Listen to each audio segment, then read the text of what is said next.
Nah, jika saat nanti kau telah hidup sendiri dan dunia ternyata tak seperti harapanmu, ku ada di sini menjadi rumah yang selalu menanti kepulanganmu. Kelak kau kan jadi orang tua seperti aku, yang ingin anakmu bahagia dengan hidupnya.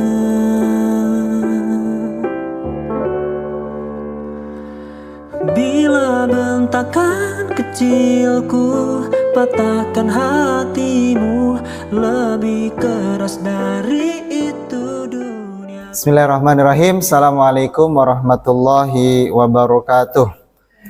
Perkenalkan, nama saya Ansori, CGP Angkatan 9 dari SMPN 12 Tambun Selatan, Kabupaten Bekasi.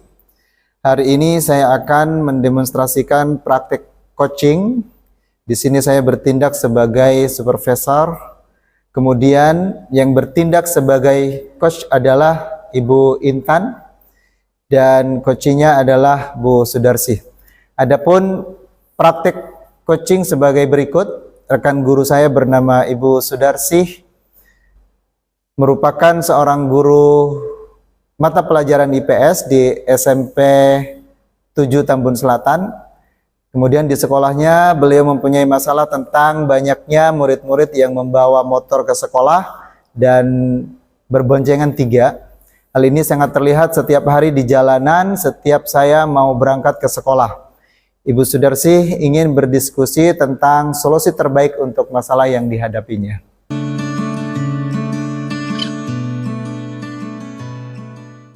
Assalamualaikum Pak Ansori. Waalaikumsalam warahmatullahi wabarakatuh, Bu Intan. Alhamdulillah Pak Ansori ini udah sampai nih. Gimana perjalanannya tadi? Alhamdulillah. Macet. Macet. Muter-muter nggak nih Iya, tadi saya tuh? nyari karena kan di depan itu dicor ya. Jadi ternyata saya muter ke belakang, Bu. Ya lumayan, saya nunggu agak lama ini apa kemana ini Pak Ansori belum datang-datang juga ya. Alhamdulillah nyampe juga akhirnya. Alhamdulillah sehat ya hari ini ya. Keluarga juga sehat Pak Ansori. Alhamdulillah sehat semua. Ya, alhamdulillah. Oke Pak Ansori, sesuai dengan janji kita kemarin, kita akan berbincang sebentar ya untuk alhamdulillah hari ini Bapak bisa meluangkan waktu untuk kita ngobrol-ngobrol ya. Baik Ibu, terima kasih. Jadi Ibu sudah meluangkan waktu, kita akan berdiskusi dengan saya terkait coaching dengan menggunakan alur tirta ya, dengan menggunakan alur tirta. Nah, nanti Ibu akan melakukan coaching dengan coachingnya yaitu Bu Sudarsi ya, dan saya yang menjadi pengamat atau supervisornya. Oke, baik Pak, iya. Jadi Ibu nanti akan memakai 4 kriteria ya, yaitu antara kurang baik, kemudian cukup baik, baik, dan sangat baik. Lalu kompetensi coaching apa yang kira-kira Ibu Intan inginkan ini? Ya, jadi kompetensi coaching yang saya ingin akan kembangkan di sini adalah yang pertama ini kehadiran penuh ya Pak. Kemudian mendengarkan dengan aktif, kemudian juga mengajukan pertanyaan yang berbobot. Kira-kira dari ketiga kompetensi tersebut, secara spesifik mana sih yang Ibu akan gali dari kompetensi yang Ibu terapkan itu? Ya, memberikan pertanyaan yang berbobot kali ya Pak ya, supaya bisa menggali potensi yang ada pada coach tersebut. Baik Bu, ya. Semuanya berarti telah saya catat, insya Allah nanti semuanya saya akan coba catat. Berarti untuk mengetahui Bu Intan mencapai apa yang diharapkan dalam pengembangan kompetensi coachingnya itu, kapan akan dilaksanakan Bu percakapan dengan coachingnya? Oh iya, kebetulan saya udah punya janji nih dengan coachingnya Bu Sudarsi. Jadi akan dilakukan hari ini Pak. Oh baik Bu. Nanti saya akan menyampaikan ketercapaian Ibu dalam melaksanakan coaching ya. Baik, terima kasih ya Pak Ansori. Baik, sama-sama Ibu. Ya, assalamualaikum. Insyaallah. Waalaikumsalam warahmatullahi wabarakatuh. Ya.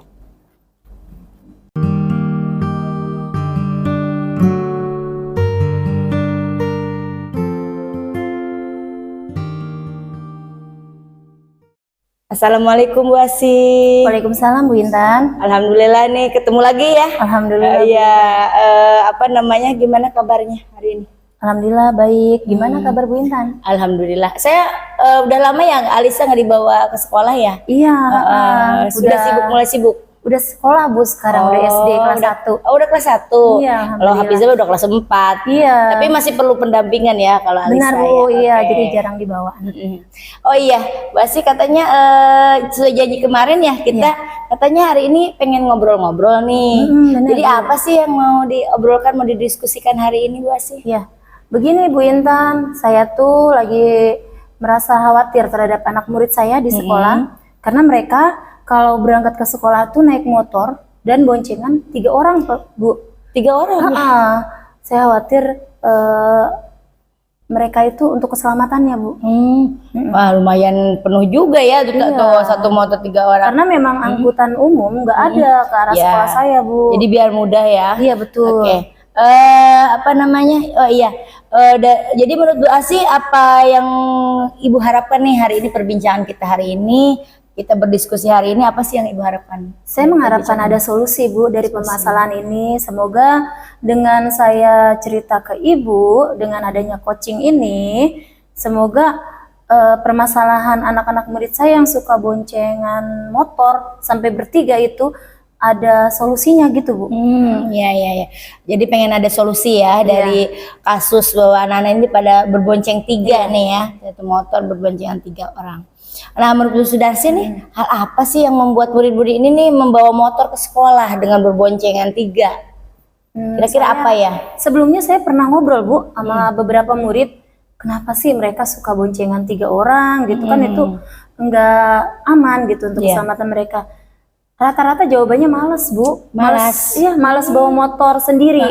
Terus ada juga yang jawab karena memang di rumahnya nggak ada motor dan emang diajak sama temennya gitu Bu. Jadi mereka itu juga ngerasa kalau udah naik motor bertiga tuh keren Bu, malah ada suaranya yang gerung-gerung gitu Bu. Itu kayaknya udah keren banget bagi mereka, itu kebanggaan untuk mereka Bu. Jadi menurut mereka luar biasa, apalagi naik motor bertiga itu sambil ngebut. Keren, seru gitu kali ya. Betul, sampai ada yang diangkat motornya di bagian depannya gitu. Oh iya, digerung-gerung gitu ya. Iya. Oh begitu ya. Jadi kira-kira nih apa sih yang apa namanya dapat membuat mereka itu bisa tidak membawa motor ke sekolah dan tidak berboncengan. Jadi menurut Bu Asih apa sih yang nggak bisa mereka biar mereka tidak bawa motor dan tidak berboncengan 3 itu? Saya ingin ingin melibatkan mereka, saya ingin deketin mereka, saya ingin ajak ngobrol, mencari solusi bersama, apalagi saya ingin menghadirkan orang tua mereka juga Bu. Komunikasi dengan orang tua. Betul, betul. Terus apa namanya ngobrol-ngobrol dengan mereka ya. Saya setuju nih sama pendapat dengan Bu Asih ya. Lalu menurut pendapat Ibu Asih gimana nih? Apa saja sih yang membuat murid-murid itu tidak bawa motor ke sekolah saat pembelajaran di sekolah gitu, saat masuk ke sekolah? Kalau menurut saya sih sekolah ya harusnya ya memiliki aturannya tegas. Iya. Agar siswa itu paham bahwa membawa motor apalagi boncengan bertiga itu dilarang. Itu harusnya ada aturan tegas dari sekolah. Jadi aturan itu perlu ditegakkan ya di sekolah. Jadi harus dikasih tahu nih anak-anak tuh bawa ke sekolah tidak boleh bawa motor dan bawa berboncengan 3 ya. Iya. Oke. Kemudian apa namanya? Kalau boleh tahu nih, Bu Asih pernah mensosialisasikan ini enggak ke apa namanya aturan-aturan tersebut dari sekolah itu ke anaknya, ke muridnya di kelas? Saya sudah sering Bu, saat saya sedang mengajar, sambil saya selipkan tentang moral, akhlak, tingkah laku mereka, dan memang mungkin saat itu hanya saya kali ya Bu ya yang mensosialisasikannya. Jadi ya memang belum sampai mengena kepada mereka gitu Bu. Ya. Jadi baru Bu Asih aja ya yang sudah melakukan sosialisasi ke anak-anak pada saat di kelas ya, pada saat di kelas. Ya, kira-kira nih, menurut Bu Asih, ada lagi cara nggak ya untuk apa namanya mengedukasi mereka tentang bahaya bahwa naik motor boncengan 3 itu berbahaya? Ada lagi nggak solusinya? Menurut saya ya solusinya salah satunya kalau misalnya ada event, misalnya ada kegiatan bersama, kegiatan positif, ada di hari Selasa ya Bu ya, di sekolah saya tuh ada pekan literasi gitu ya Bu ya, dimasukkan tayangan video mungkin dari YouTube atau dari manapun tentang bahayanya membawa motor ke sekolah, apalagi kebut-kebutan, apalagi bonceng bertiga, itu mungkin ya Bu ya. Iya, jadi ada cara lain ya dengan menyetel video pada saat bisa juga kebiasaan ya. Bisa juga pihak sekolah mengundang Babinsa setempat ya Bu ya, untuk mengedukasi anak-anak di sekolah saya, dan juga harus melibatkan orang tua muridnya kayaknya Bu. Jadi berbagai pihak betul. bisa apa namanya bareng-bareng ya, apa namanya menyelesaikan masalah ini secara bersama-sama, komunikasi dengan Babinsa, dengan orang tua ya. Oke. Nah betul sekali ya Bu ya yang Ibu berikan sebutkan tadi, bahwa beberapa cara untuk apa namanya mengedukasi anak-anak murid ini supaya tidak melakukan bonceng 3 lagi ya, karena ini sangat berbahaya. Nah, jadi sekarang gimana nih untuk menyelesaikan masalah ini, Bu Asih mau melakukan apa? Yang pertama Bu, saya akan merancang kegiatan yang terkait edukasi dengan kerjasama dengan seluruh wali kelas, wali murid, sekaligus juga pihak kepolisian ya Bu ya. Yang kedua, saya akan meningkatkan pengawasan kembali dengan melibatkan wali murid dan guru piket. Sering-sering ngingatin mereka saat upacara atau saat saya mengajar di kelas Bu. Wah luar biasa ya, berarti ini harus ada kolaborasi ya dengan teman-teman, dengan wali kelas, dengan teman sejawat. Jadi memang harus ada kerjasama bareng gitu sama mereka ya.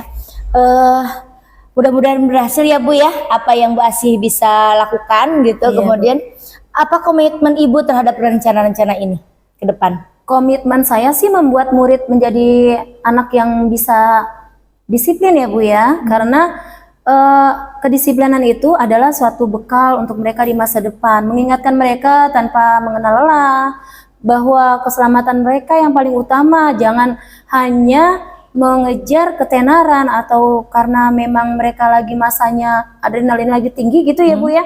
Jadi masa mudanya mereka seneng-seneng, pas ternyata mereka kecelakaan atau apa kan nggak ada yang tahu gitu ya Bu ya. Jadi komitmen saya juga harus melibatkan orang tua murid, melibatkan masyarakat sekitar. Jadi jangan sampai masyarakat abai.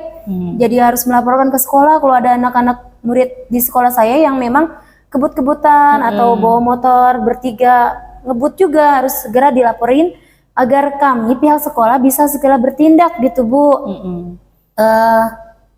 Ya, wah ini banyak sekali ya komitmen yang Bu Asih mau lakukan ya. Yang pertama tadi tentang kedisiplinan ya, anak-anak benar-benar harus berdisiplin, terutama ya dalam masalah ini berarti harus ambil komitmen jangan sampai terjadi lagi gitu melakukan bonceng 3 lagi. Kemudian kerjasama yang perlu ditingkatkan dengan orang tua atau dengan masyarakat, misalkan dengan kerjasama dengan kepolisian, dengan dengan Babinsa juga ya. Ya mudah-mudahan dari apa yang Bu Asih akan laksanakan gitu ya, mudah-mudahan ini bisa bisa menyelesaikan masalah ini ya Bu Asih. Amin. Terima kasih Bu atas waktunya untuk bisa berdiskusi ya Bu ya. Mudah-mudahan kita semua bisa menjadi guru yang memang bisa menjaga anak, bukan hanya berpihak pada anak, tapi juga kita bisa melindungi keselamatan anak. Kita bisa berkolaborasi gitu ya Bu ya. Iya. Sangat luar biasa ini ya perbincangan hari ini ya Bu Asih. Gimana nih rasanya sudah ngobrol-ngobrol ini nih? Saya awalnya agak khawatir Bu, gak ada waktu. Sekarang saya merasa tenang, merasa saya tercerahkan gitu Bu. Terima kasih banyak ya Bu. Ya sama-sama Bu Asih. Assalamualaikum. Waalaikumsalam warahmatullahi wabarakatuh. Sampai ketemu lagi ya di lain waktu ya.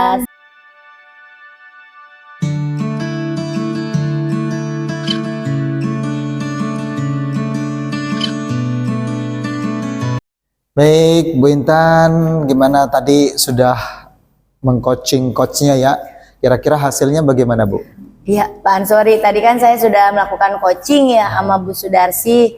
Alhamdulillah, coachingnya sendiri dari permasalahan yang diperbincangkan atau didiskusikan kita tadi sudah menemukan solusi Alhamdulillah. dan permasalahannya.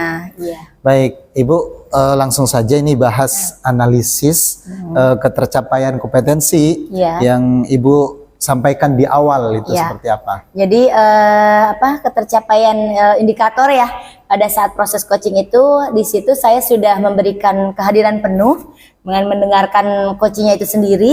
Kemudian saya menjadi pendengar yang sangat aktif ya dengan menatap coachingnya ketika menjelaskan tentang permasalahannya, kemudian solusi yang untuk permasalahan tersebut. Itu udah dapat ya? Iya udah dapat. Kemudian fokus pada coaching dan memberikan pertanyaan berbobot tentunya ya, untuk supaya coachingnya mendapatkan solusi dari permasalahan tersebut gitu Pak. Luar biasa. Berarti setelah saya tadi melakukan observasi di saat Ibu coaching dengan coachnya, saya memberikan nilai yang luar biasa bagus lah. Masya Allah. Jadi Ibu udah melakukan itu dengan baik dan terarah. Ya, terima kasih ya Pak Ansori ya sudah menyampaikan penilaian saya tadi selama proses coaching. Alhamdulillah ya Pak Ansori sudah memberikan penilaian baik kepada saya. Baik Ibu, kira-kira nih langkah apa saja yang ingin Ibu lakukan untuk mengembangkan kompetensi memberikan pertanyaan berbobot itu? Ya, baik Pak Ansori ya. Jadi kedepannya saya akan melakukan refleksi diri. Terlebih dahulu kekurangan apa yang yang ada pada diri saya pada saat proses coaching itu, kemudian saya akan memperbaiki hal tersebut dengan mencari referensi yang lain supaya saya dapat memperbaiki proses coachingnya itu sendiri. Alhamdulillah. Baik Ya. Bu, kalau begitu kira-kira kapan ini akan melakukan refleksi itu? Insya Allah secepatnya ya Pak ya, supaya segera bisa dilakukan, kan secepatnya saya lakukan untuk refleksi ini. Berarti dalam waktu dekat Ibu akan Ya. melakukan itu ya. Betul. Jadi mudah-mudahan nanti bisa memberikan pembelajaran yang berharga buat kita semua ya Bu iya, ya. tentu saja ya Pak ya. Baik Ibu, terima kasih sudah meluangkan waktu. Mudah-mudahan bermanfaat. Ya, terima kasih ya Pak Ansori untuk terima waktunya kasih, hari Bu. ini. Ya, Assalamualaikum. Waalaikumsalam warahmatullahi wabarakatuh. Assalamualaikum warahmatullahi wabarakatuh. Alhamdulillahirrabbilalamin.